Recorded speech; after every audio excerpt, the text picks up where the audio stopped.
Buenas, mi nombre es Samuel Bello y voy a hablar sobre lo que son los métodos y enfoques de la enseñanza del inglés como lengua extranjera. Primeramente vamos a hablar sobre qué son los métodos. Los métodos son esos procedimientos prácticos y sistemáticos que se aplican en el aula en forma de actividades y los cuales los docentes utilizamos para que el estudiante alcance el aprendizaje. Y por otro lado, los enfoques son las teorías sobre la naturaleza de la lengua y su aprendizaje, de las cuales nacen los principios que utilizamos para la enseñanza de los idiomas. Entonces, dicho eso, cabe destacar y cabe resaltar cuál es la diferencia entre método y enfoque porque puede sonar un poco confuso. Los métodos vienen siendo la parte más práctica y es lo que aplicamos en el aula en forma de actividades. Y estas derivan de los enfoques, los cuales vienen siendo las concepciones de qué es el aprendizaje y qué es la enseñanza. Y a su vez los enfoques vienen de paradigmas de la educación. Entonces, dicho esto, vamos a proceder a describir primeramente los métodos. Primeramente tenemos el método Grammar Translation o gramática de traducción, el cual está basado en conductismo y se centra en la lectura y escritura. No se centra en la parte oral o auditiva, no se centra en speaking o listening, sino que se centra en traducir textos generalmente de libros. Se le da al estudiante las estructuras y vocabulario necesarios y se espera que los memorice y los utilice posteriormente para traducir textos. Las características de este método vienen siendo que la lengua materna se utiliza para aclarar las dudas, se hace mucho énfasis en lectura y en escritura y, por último, que la memorización es la estrategia principal para aprender. Tenemos el método directo, el cual va más enfocado hacia la parte conversacional, un opuesto del anterior. Este va más enfocado hacia lo que es listening y speaking. Este método no está enfocado en aprender las reglas gramaticales, sino que propone que la gente aprende el idioma similar a como los niños aprenden el idioma, por medio de observación, imitación y práctica. Y de esta manera se trabaja a partir de relaciones visuales. ¿Cuáles vendrían siendo las características de este método? Tenemos que se omite el uso de lengua materna, se busca hablar en el idioma objetivo lo más posible, en este caso inglés. El aprendizaje se logra por medio de la asociación entre las palabras y algún gesto o acción relacionada, de manera que el estudiante pueda relacionar la palabra con dicho gesto. Y se da prioridad a la conversación, a la parte conversacional y la pronunciación de las palabras más allá de la lectura y la escritura.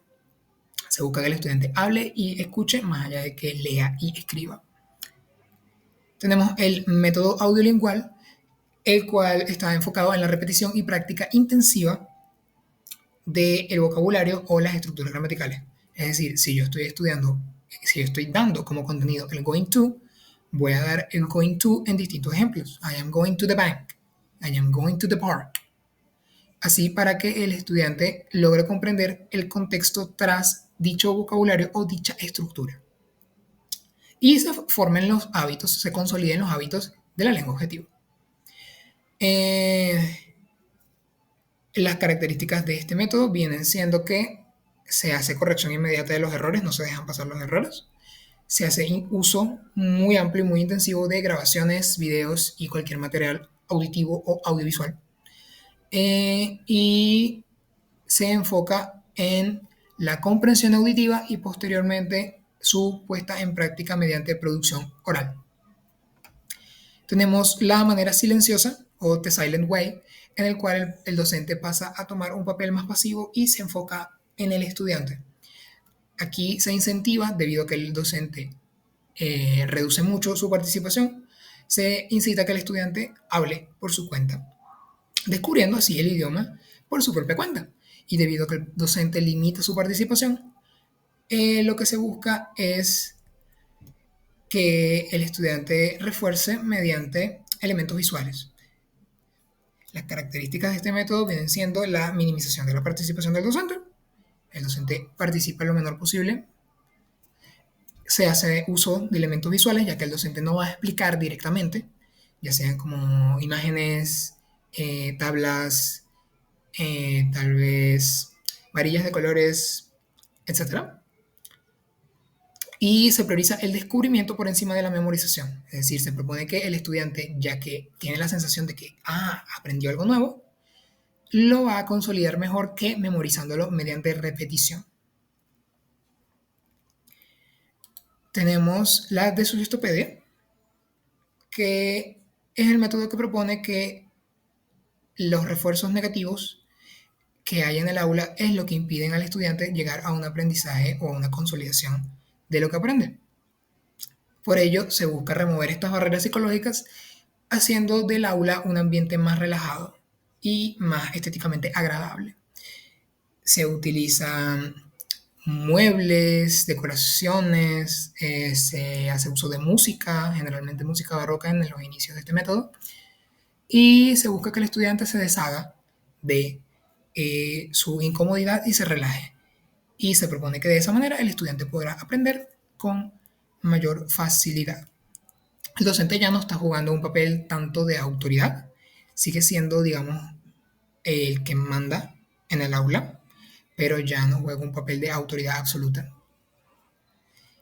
Y las características de este método vienen siendo que se minimiza la repetición constante, se utiliza el entorno estéticamente agradable para fomentar comodidad y relajación en el alumno y que el material se intente expresar de manera didáctica, no se hacen cosas como exámenes o ese tipo de actividades, digamos, más rígidas. Ahora pasamos a los enfoques y vamos a comenzar con el más popular, que viene siendo el enfoque comunicativo de la lengua, el cual busca, a diferencia de los métodos, que los métodos buscan enfocarse en alguna competencia específica, la enseñanza comunicativa de la lengua busca desarrollar las 4 competencias juntas: listening, speaking, reading and writing. Y se enfoca en el uso de las estructuras y el vocabulario en contextos cotidianos, es decir, en situaciones de la vida real, situaciones comunes de toda la vida. Las características de este método vienen siendo que se prioriza el significado por encima de la forma, se prioriza lo que quieres decir por encima de cómo lo dices, sin embargo, la forma sigue teniendo un papel muy importante. Se priorizan las actividades comunicativas como los juegos de rol y el núcleo de la interacción es el enfoque en la interacción entre las personas en situaciones de vida cotidiana.